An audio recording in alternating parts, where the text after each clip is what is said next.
Jadilah ASN berakhlak. Bangga melayani bangsa. Baharudin Yusuf Habibie, atau yang lebih akrab dikenal dengan B.J. Habibie. Namanya tak pernah lekang oleh waktu.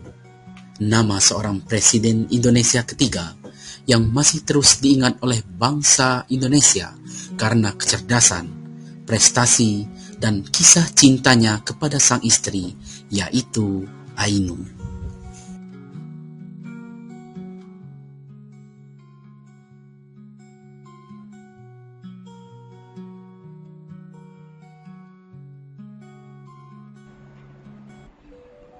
Berikut ini sudah dirangkum profil dan nilai-nilai berakhlak, yaitu berorientasi pelayanan, akuntabel, kompeten, harmonis, loyal, adaptif, dan kolaboratif yang melekat pada Bapak B.J. Habibie. Selamat menyaksikan.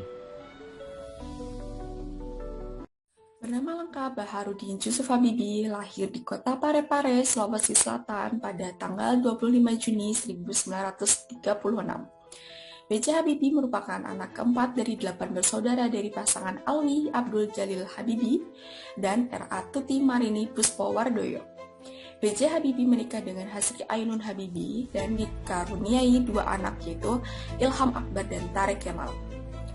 Habibie belajar tentang keilmuan teknik mesin di Fakultas Teknik Universitas Indonesia Bandung yang sekarang Institut Teknologi Bandung pada tahun 1954.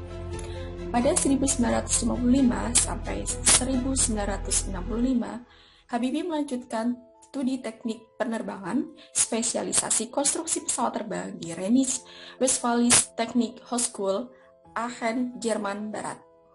Menerima gelar diploma insinyur pada 1960 dan gelar doktor insinyur pada 1965.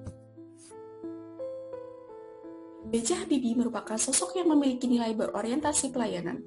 Hal ini terlihat pada 20 Mei 1998, B.J. Habibie maju menggantikan Presiden Soeharto yang lengser dan berhasil menaikkan kurs dolar ke rupiah Indonesia dari Rp10.000 menjadi Rp15.000 saat krisis ekonomi sebelum 1998 yang berdampak pada hilangnya kepercayaan publik pada pemerintahan. B.J. Habibie mengambil beberapa kebijakan penting, diantaranya kebijakan pada bidang moneter, perbankan, dan fiskal. Selain itu, ia juga berhasil menyelesaikan likuidasi bank-bank yang bermasalah saat itu karena kondisi ekonomi Indonesia yang kacau. Yang kedua, B.J. Habibie juga memberikan kebebasan pada rakyat untuk menyalurkan aspirasinya sehingga banyak bermunculan partai-partai politik yang baru. Di bawah kepemimpinannya, sejumlah undang-undang yang penting bagi stabilitas politik dan ekonomi dikeluarkan. Di antaranya UU Nomor 2 Tahun 1998 tentang partai politik, UU tentang otonomi daerah, UU Nomor 3 Tahun 1999 tentang pemilu, UU Nomor 4 Tahun 1999 tentang kedudukan MPR DPR. Saat menjabat sebagai presiden, B.J. Habibie menghadapi krisis ekonomi dan politik yang sangat berat, yaitu krisis tahun 1998. Namun, ia mampu mengambil keputusan-keputusan sulit untuk menyelamatkan negara. Sikapnya yang tegas dan bertanggung jawab dalam menghadapi krisis ini menunjukkan akuntabilitasnya sebagai seorang pemimpin. Saat reformasi, beliau mengambil kebijakan yaitu diantaranya melakukan restrukturisasi dan memperkuat sektor keuangan, memperkuat basis sektor real ekonomi, dan menyediakan jaringan pengaman sosial bagi pihak-pihak yang paling menderita akibat krisis.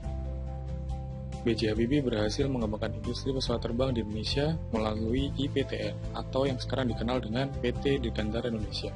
Keberhasilan ini membuktikan kompetensinya di bidang teknik dan kemampuannya dalam mengelola proyek besar. Habibie sukses meluncurkan uji coba terbang pesawat N250 pada tanggal 10 Agustus 1995. Di masa kepemimpinan B.J. Habibie sebagai seorang presiden, beliau mampu menerbitkan beberapa peraturan yang mampu menghapus diskriminasi terhadap masyarakat minoritas. Di antaranya yaitu dengan diterbitkannya Impres nomor 26 tahun 1998 serta Impres nomor 4 tahun 1999.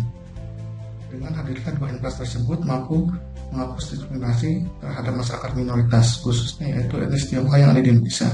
Upaya tersebut juga merupakan sebuah upaya dari seorang pemimpin guna menciptakan suasana yang harmonis untuk menjaga keutuhan dan persatuan bangsa.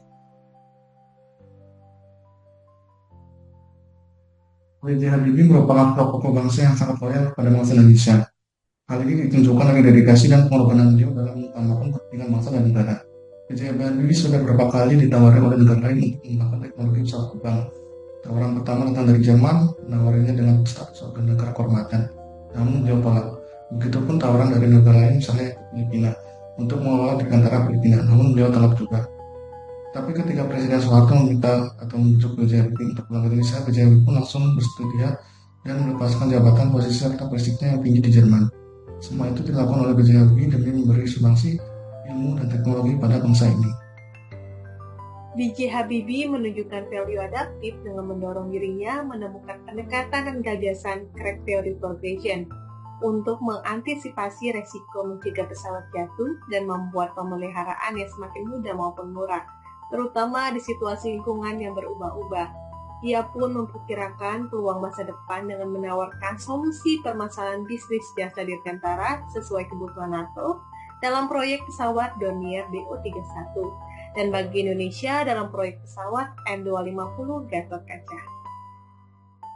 B.J. Habibie juga menunjukkan value kolaborasi yang terlihat dari pelaksanaan proyek ambisius pesawat R80 bersama PT Regio Aviasi Industri (RAI) sebagai solusi penerbangan jarak pendek hingga menengah. Juga melakukan kampanye crowdfunding bersama masyarakat sebagai bukti konkret bahwa kolaborasi partisipasi publik dapat mengembangkan industri dirgantara nasional dan memiliki peran krusial dalam pembangunan maupun kemajuan sebuah negara. Jadilah ASN berakhlak. Bangga melayani bangsa. Melayani bangsa.